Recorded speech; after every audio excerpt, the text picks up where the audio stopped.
Kyoto. Yes, I'm in with my sister.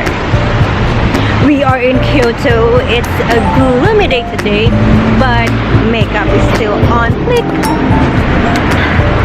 And today we are going to Gion district. It's like the old district here in Kyoto. So let's go. Behind closed doors, I'm a fool for your love.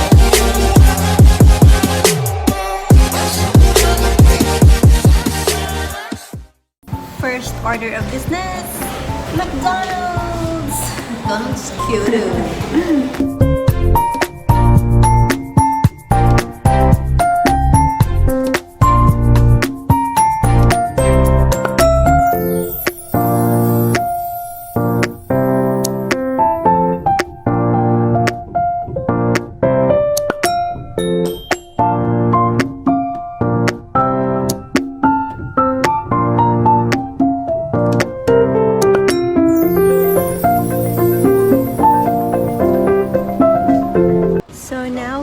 Here at Gion, Shijo, and it started to rain again, but nothing's gonna stop us.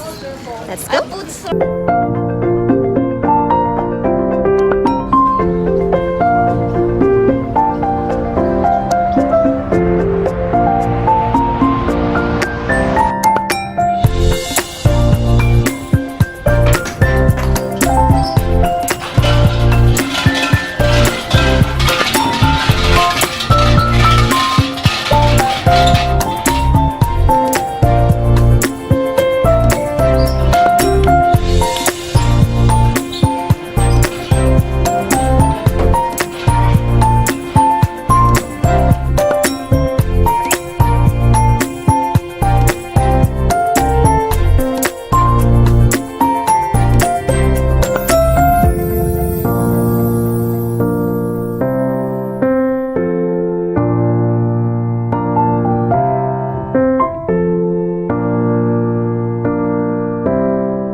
We are here at Ishiya. What's this one?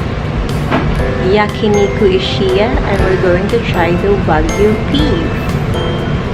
Hopefully it's authentic. So this is things Wagyu beef. And mine is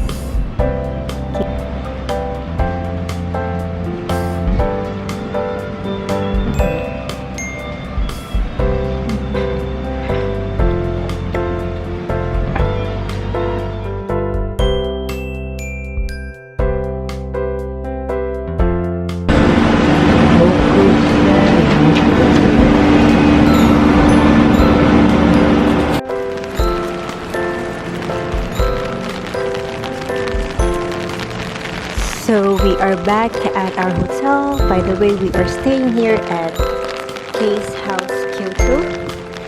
It's a hostel, but it's very cute.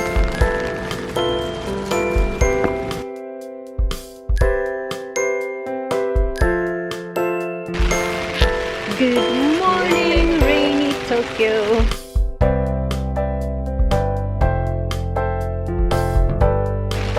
It's day 2 here, and we are going to the Arashiyama Bamboo Forest.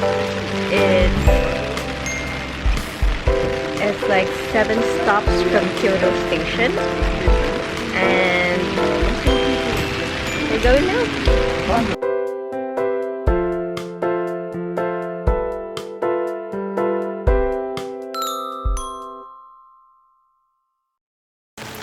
So now we are about to enter the bamboo grove.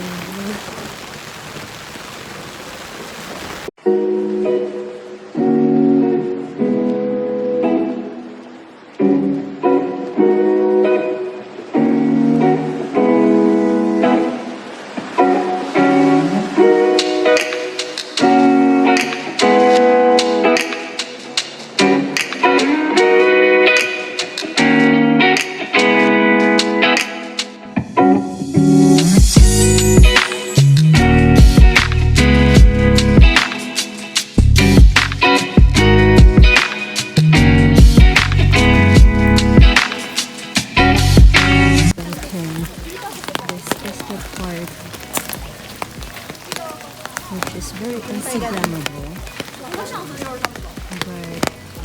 but there's a really huge crowd passing this way. So if you want to have a picture that doesn't have many people around, just try to wait on that spot and wait till the crowd thins out, and then just quickly snap your photo. Our next stop is here at Fushimi Inari. Fushimi Inari. With that orange tori. Let's go inside.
much here in Kyoto because of the weather. The rain just brings out your energy, and that's the more reason that we need to go back here maybe in